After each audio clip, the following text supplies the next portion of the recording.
Good morning welcome back to my channel शोभनार विप्लव सकलके जानाई स्वागत। आज के आरेकटी ब्लग निये चले एलाम तोमादेर काछे। तोमरा पुरो ब्लगटा देखते थाको, आशा करी तोमादेर भालो लागबे फार्स्ट टू लास्ट एंड पर्यन्त। तो আর যেসব বন্ধুরা আজকে আমার ভিডিও নতুন দেখছো তাদের যদি আমার ভিডিও ভালো লাগে তাহলে অবশ্যই করে চ্যানেলটি সাবস্ক্রাইব করে দিও আর পাশে থাকা বেল আইকনটি টিপে নোটিফিকেশন অল করে দিও, তাহলে প্রত্যেকটি ভিডিও সবার আগে তোমাদের কাছে পৌঁছে যাবে। আজকে আমরা সবাই সকাল সকাল ঘুম থেকে উঠে যে যার মতো কাজকর্ম সেরে স্নান টান করে কিন্তু তোমরা দেখতেই পাচ্ছ আমরা প্রায় রেডি হয়ে গেছি, কোথাও একটা যাওয়ার আছে সেই জন্য। আমি এদিকে মিষ্টিকে গুছিয়ে দিচ্ছি আর মিষ্টির বাবা তো গোছানো হয়ে গেছে, তোমরা দেখতে পেলে আমারও গোছানো হয়ে গেছে আর আমার শাশুড়িমার গোছানো হয়ে গেছে। উনি একটু ঠান্ডা জল নিয়ে নিচ্ছে আর আঁচলটা ধরে দিলে ওনার মোটামুটি কমপ্লিট হয়ে যাবে। মিষ্টির বাবা ভ্যানালা মামাকে ফোন করে দিয়েছে আর এই দেখো ভ্যানালা মামা চলেও এসেছে। আমরাও গুছিয়ে গেছি, বেরিয়ে পড়েছি, রওনা দিয়ে দিয়েছি যেখানে যাওয়ার সেখানে যাওয়ার জন্য। বাবা মা দুজনকেই বলেছিলাম মা আসতে পারবে না, মায়ের ছুটি নেই। বাবা চলে এসেছে হাবড়ায়।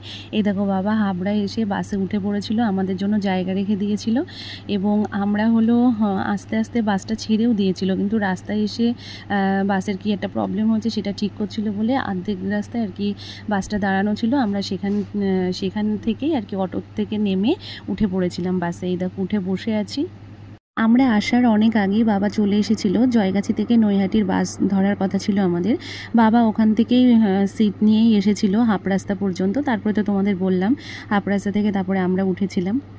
বাসে প্রচণ্ড ভিড় ছিল, আমরা ওখান থেকে উঠেছি বলে সিট নিয়ে আসতে পেরেছি আর প্রায় চলে আসার মতো হয়েছি বলে এখানে প্রচুর প্যাসেঞ্জার নেমে গেল, বাসটা অনেকটাই হালকা হয়ে গেল।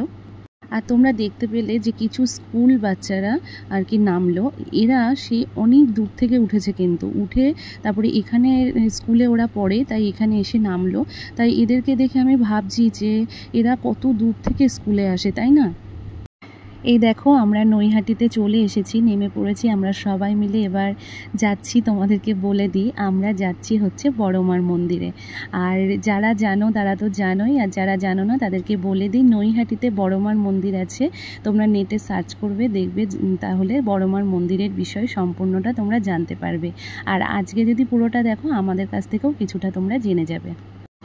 আমরা কিন্তু এসে একটা দোকান থেকে বাটা নিয়েছি আর সেই দোকানেই আমরা বসেছিলাম সবাই মিলে। আর আমার বাবা আগে গিয়ে লাইন দিয়েছিল আর মিষ্টির বাবা পরে গেছে, তারপরে ওরা দুজনে লাইনে দাঁড়িয়ে আছে আর আমরা ভেতরে ফ্যানের তলায় বসে আছি। প্রচণ্ড গরম, অতক্ষণ দাঁড়িয়ে থাকা সম্ভব না, আর অতজন মিলে ওখানে দাঁড়িয়ে বা থেকে কি হবে। তার মধ্যে মিষ্টি রয়েছে, আমরা গেলে তো ও যাবে, ওর তো শরীর খারাপ করবে। সেই জন্য আমি, আমার শাশুড়ি মা আর মিষ্টি এখানে বসে আছি। ওরা যখন এই মানে কাছাকাছি চলে আসবে তখন আমরা গিয়ে ওখানে দাঁড়াবো। আর আমরা যেখান থেকে বাটা নিয়েছি একদম মন্দিরের সামনেই। তোমরা দেখতে পেলে যে মিষ্টির বাবা হেঁটে এলো, লাইন থেকে বেরিয়ে একটু এলো, এদিকে একটু দরকার ছিল আর আমরা ঠিকঠাক মতো বসে আছি কিনা ও দেখতে এসছে। কারণ আমাদের মিষ্টি তো খুব ঠান্ডা মেয়ে, সেই জন্য ওর বাবার একটু টেনশন হয় যতই আমি থাকি না কেন। মানে বাবা অন্তপ্রাণ মেয়ে আর মেয়ে অন্তপ্রাণ হচ্ছে বাবা, ওই জন্য ওর বাবার সবসময় মেয়ের জন্য চিন্তা থাকে। আর ওরা লাইনে দাঁড়িয়ে থাকতে থাকতে ভিডিও করেছিল, সেটা আমি আবার, এগুলো আমার ভিডিও করা না, এগুলো ও মিষ্টির বাবা করেছিল, তাই আমি সেগুলো আবার অ্যাড করে দিয়েছি এর সাথে। আজকে কিন্তু সে কোনো দিন না, মানে শনি মঙ্গলবার ধরে যে পুজো হয় সেরকমভাবেই আমরা এসেছি। তবুও দেখো প্রচণ্ড ভিড়, একেবারে ভিড় কম না। আর যদি কোনো দিন উপলক্ষ করে আসা হয় তাহলে নাকি একদম গঙ্গার ধার পর্যন্ত নাকি মানে লাইন হয়, প্রচণ্ড ভিড় হয়। আর এদিকে দেখো গঙ্গায় স্নান করে এনাদের মানসিক ছিল তাই দণ্ডি কাটতে কাটতে মন্দিরে যাচ্ছে, মন্দিরে গিয়ে পুজো দেবে। যারা যারা এই নৈহাটি বড়মার মন্দিরে যেতে চাও এবং আমাদের হাবড়ায় রেদিককার মানে বনগা লাইনের দিকে বাড়ি, আমি যেভাবে গেছি আমি সেটুকুই বলছি। আমি ট্রেন লাইনটা আমি বলতে পারবো না, আমি জানি না ওটা, আমি বাস লাইনটাই বলছি। বনগা থেকে DN 44 ধরে তোমরা আমাদের জয়গাছি, হাবড়া জয়গাছির ওখানে নামবে, নেমে ওখান থেকে নৈহাটির বাস ধরে সোজা একদম নৈহাটিতে এই মায়ের মন্দিরের আগেই নামিয়ে দেবে। তারপরে কিছুটা হেঁটেই কিন্তু মায়ের মন্দির। এখানে ঠাকুরের ছবিগুলো দেখে এত ভালো লাগছিল, মানে এত সুন্দর, তাই মিষ্টির বাবা বলছে আমি একটুখানি ভিডিও করে নিলাম। আমার নিয়ে আসার খুবই ইচ্ছে ছিল, কিন্তু লাস্টে নেব বলে মানে মনে করেছিলাম, কিন্তু খাওয়া দাওয়ার পরে আর যাওয়া হয়নি, আর নিয়েও আসা হয়নি। তবে এই পরের বার যদি আবার যাই অবশ্যই করে বড় মার একটা ছবি নিয়ে আসবো। প্রচণ্ড গরমের জন্য মিষ্টি যা মানে বিরক্ত করছিল, মনে হচ্ছিল পুজো যখন হয়ে গেছে এবার বাড়ির দিকে রওনা দিলে মনে হয় ভালো হয়। যেমনি প্রচণ্ড গরম তেমনি সূর্যের তাপ, আর দূর দূরান্ত থেকে মানুষজন পুজো দিতে এসছে, অতক্ষণ তো রোদ্দুরে দাঁড়িয়ে থাকা সম্ভব না, সবাই নির্জলা উপোস করে এসছে। বেশিরভাগ ক্ষেত্রে মানুষ ছাতা মেলে দাঁড়িয়েছিল, রোদ্দুরে দাঁড়াতে পারছিল না সেই জন্য। যাই হোক, আমাদের লাইনও প্রায় এগিয়ে এসছে, আর একটু হলেই আমরা গিয়ে দাঁড়াবো, দাঁড়িয়ে তারপরে আমরা মন্দিরে ঢুকবো। আমার অনেক দিনের ইচ্ছে আজকে পূর্ণ হবে। আমার যে কি ভালো লাগছে আমি তোমাদের বলে বোঝাতে পারবো না বন্ধুরা। আর ইচ্ছেটা কি তোমরা দেখতে থাকো, আমি বলছি। এই দেখো আমাদের লাইন চলে এসেছে, এবার আমরা সবাই মিলে এসছি, এবার লাইনে দাঁড়াবো, গিয়ে তারপর আমরা পুজোটা দেবো।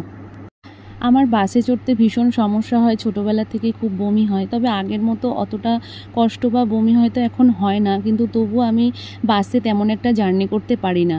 কিন্তু তা সত্ত্বেও আজকে নির্জলা উপোস এবং বাসে করে গেছি, গিয়ে উপোস থেকে ঠাকুরকে পুজো দিয়ে আবার বাড়িতে যখন এসেছি, সত্যি কথা বলতে গিয়ে আমার একটু কষ্ট হয়নি। মানে ওখানে যদি নাও খেতাম নিরামিষ কিছু, তবুও কিন্তু আমার কষ্ট হতো না। আমি জানি না, আমার শরীরটাও ভীষণ ভালো ছিল এবং ভীষণ মনে আনন্দ হচ্ছিল, আর খুব ভালো লাগছিল। মানে বড় মাকে দেখার আমার অনেক দিনের ইচ্ছে ছিল, সেই ইচ্ছেটা আমার আজকে পূরণ হলো, সেটাই আমার বড় শান্তি, মানে মানসিক শান্তি। ওই জন্য মনে হয় শরীরটাও আমার একটু খারাপ লাগছিল না, উল্টে আরও যেন আমার খুব ভালো লাগছিল। আজকে কোনো অমাবস্যা পূর্ণিমা বা কোনো দিন ছাড়াই আমরা কিন্তু গেছি, শুধু শনি মঙ্গলবার দেখে। তবুও কিন্তু আজকে কম ভিড় না, আগেও তোমাদের বললাম, এখনও বলছি, আমাদের এক ঝাঁক ছেড়ে দিয়েছে, আবার এক ঝাঁক কিন্তু পেছনে আছে, আবার তাদেরকে ছাড়বে, তারপরে আবার এক ঝাঁক ঢুকবে, মানে এত ভিড় হয়েছে। তবুও অন্য সময় এর থেকে নাকি বীভৎস ভিড় হয়, পুজো দিতে খুব অসুবিধা হয়, কিন্তু যতটুকু ভিড় হয়েছে ততটুকু ভিড়ের মধ্যে আমরা খুব শান্তি করে কিন্তু মাকে পুজো দিতে পেরেছি, মাকে দর্শন করতে পেরেছি এবং অনেকক্ষণ ওখানে দাঁড়িয়েও থাকতে পেরেছি। আমার যা যা ইচ্ছে ছিল, বড় মার কাছে যা যা বলার ছিল, আমি মনের শান্তিতে মাকে বলে আসতে পেরেছি। ঠাকুরের চরণ থেকে যে ফুল দিয়েছে সেই ফুল সবার মাথায় ছোঁয়ানো হয়েছে। মিষ্টির বাবাকে ছোঁয়ানোর আগেই মিষ্টি আমার কাছ থেকে নিয়ে ওর বাবাকে ছুঁয়ে দিচ্ছে। মায়ের কত দায়িত্ব, তাই না?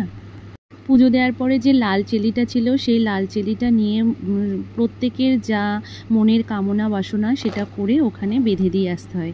তাই আমি আমার মনের একটি কামনা করে ওখানে বেঁধে দিয়েছি। এবার তোমাদেরকে বলি যে হঠাৎ করে আমরা নৈহাটি বড়মার মন্দিরে কেন পুজো দিতে গেলাম। আসলে আজ থেকে প্রায় 3-4 মাস আগে হঠাৎ করে আমি ভোরবেলা স্বপ্ন দেখি যে আমি মায়ের মন্দিরে গেছি এবং মায়ের মন্দিরে গিয়ে মাকে পুজো দিয়ে এসেছি।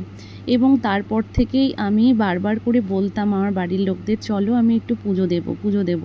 এবার যথারীতি ওরা বিষয়টা অতটা মাথা ঘামায়নি, কিন্তু বাধ্য হয়ে আমি বলেছিলাম যে আমি স্বপ্ন দেখেছি, আমার ওখানে যেতেই হবে এবং পুজো দিতে হবে, না হলে আমার মনের শান্তি হবে না।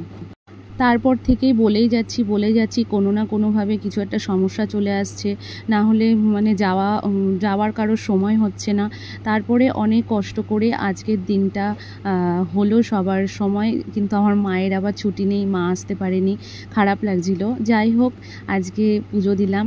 তবে আমি স্বপ্নে মন্দিরটা যেমন দেখেছিলাম, যে আমি একটা রোড আছে, রোডের পাশে একটা সরু গলি মতো, সেখান দিয়ে গিয়ে মন্দিরে পুজো দিয়েছি, চারিদিকে ঘেরা। কিন্তু এটাও কিন্তু রোডের পাশেই, কিন্তু এটা অতটা সরু না, এই রাস্তাটা অনেকটাই চওড়া এবং মায়ের মন্দিরটা প্রায় একই রকম, কোনো মানে নেই, কি বলবো, পার্থক্য নেই, হয়তো সামান্য কিছুটা এদিক ওদিক হয়েছে, কিন্তু আমি স্বপ্নে যতটুকু দেখেছি বেশিটাই মিলে গেছে। যাই হোক, স্বপ্নে দেখে মায়ের কাছে দেখা করতে আসা, মানে আমি মনে করবো এটা প্রত্যেকের কাছেই ভীষণ ভাগ্যের ব্যাপার এবং ভীষণ ভালো লাগার জায়গা।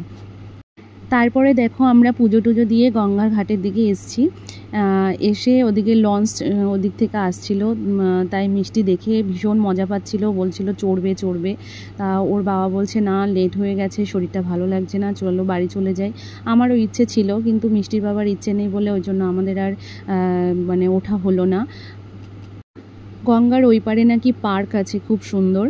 যাই হোক, পরে যদি কখনো যেতে পারি, মা যদি নিয়ে যায় টানে, তাহলে তখন একবার গিয়ে ঘুরে আসবো। আর মা টানার থেকেও আমি মনে করি সন্তানদেরও মনের টান থাকার দরকার, তাই না? অনেকে বলে ঠিকই যে মা না টানলে সেখানে যাওয়া যাবে না, ঠাকুর না টানলে সেখানে যাওয়া যাবে না। আমি মনে করি নিজেদেরও মনের টানের দরকার আছে, তবেই তো মা তোমাকে টানবে না। মায়ের প্রতি সন্তানের টান, সন্তানের প্রতি মায়ের টান, উভয়ের প্রতি উভয়ের টান না থাকলে কি কখনো সেসব জায়গায় যাওয়া যায় বলো তো? আমি এটাই মনে করি, ইচ্ছে আর মনের টান থাকলে অবশ্যই যাওয়া যায়। যেমন দেখো, আমি স্বপ্ন দেখেছিলাম ঠিক আছে, কিন্তু আমি যদি জোরজবস্তি করে এদেরকে না বলতাম, অনেক দিন পরে হলেও সেই তো আসতে তো পেরেছি, আমি যদি না বলতাম, চুপ করে বসে থাকতাম, তাহলে কি আর যাওয়া হতো বলো তো? এবার দেখো, আমরা ওখান থেকে এসে একটা হোটেলে ঢুকেছি, ঢুকে নিরামিষ সবাই খাওয়া দাওয়া করছি, কারণ বাড়ি যেতে অনেকটা লেট হয়ে যাবে। যখন আমরা ওই দোকানটার মধ্যে বসেছিলাম, মানে মন্দিরের সামনের দোকানেই, ওই দোকানে বসে থাকাকালীনই মন্দিরের সামনে যে সাইনবোর্ডটা টাঙানো ছিল, ওখানে বড় মায়ের ছবি ছিল।